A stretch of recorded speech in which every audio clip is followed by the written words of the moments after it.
Importante ação, né? E ainda falando sobre a Operação Átria, a Delegacia de Atendimento a Grupos Vulneráveis de Estância registrou a prisão em flagrante de um homem de 38 anos.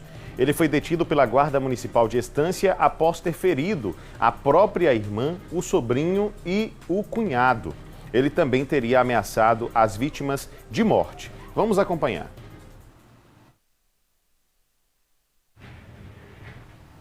Uma briga de família por causa de uma casa de herança. Acabou em uma prisão. A Guarda Municipal de Estância prendeu um homem que, no momento de uma discussão pela venda de uma casa de herança, agrediu a irmã, o cunhado e o sobrinho. Desde que a mãe morreu, ele vinha vendendo alguns objetos de dentro de casa. Acabou tudo, agora só resta a casa. E ele quer vender a casa.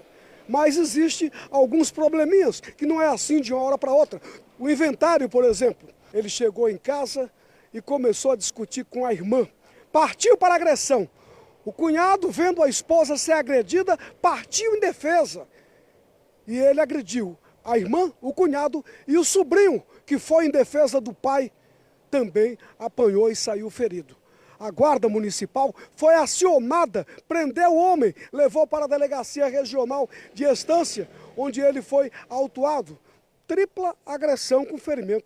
Ele será levado para uma audiência de custódia. Se não quer que a notícia seja divulgada, não deixe que o fato aconteça. Douglas, obrigado pelas informações. Vale dizer para vocês o seguinte, uma questão técnica, até para que você possa entender o contexto e a situação. Muita gente acredita que a Lei Maria da Penha, ela aplica-se e ela encaixa-se apenas para situações em que nós temos uma relação conjugal entre agressor e vítima, entre suspeito e vítima. E não é bem assim. A Lei Maria da Penha, ela pode ser encaixada, por exemplo, numa relação de pai e filha, numa relação de irmão e irmã, numa relação, por exemplo, inclusive cabe interpretação, e aí você vai ter que administrar e entender a situação, e os juízes estão aí para isso, mas já tem uma situação, por exemplo, de uma funcionária, empregada doméstica, que reside na mesma casa do patrão, por exemplo, pode ser que haja também, naquele caso, como eles convivem na mesma residência, uma aplicação da Lei Maria da Penha. Então, só para você entender essa situação, a gente fala de Operação Átria e a gente traz o caso de um homem que agrediu uma irmã, além da irmã, o cunhado e também o sobrinho.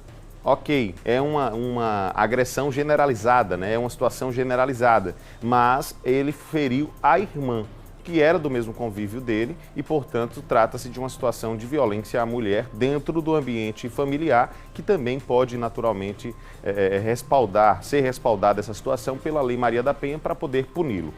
Sobre a Operação Átria, é uma operação extremamente importante, que tem que ser mantida. Aliás, eu acho que essa operação ela deve se tornar política de governo para que a violência e qualquer tipo de agressão contra a mulher seja combatida cada vez mais. A violência e essas ações criminosas contra a mulher sejam combatidas. É extremamente importante que isso aconteça e terá todo o respaldo nosso aqui da TV Atalaia.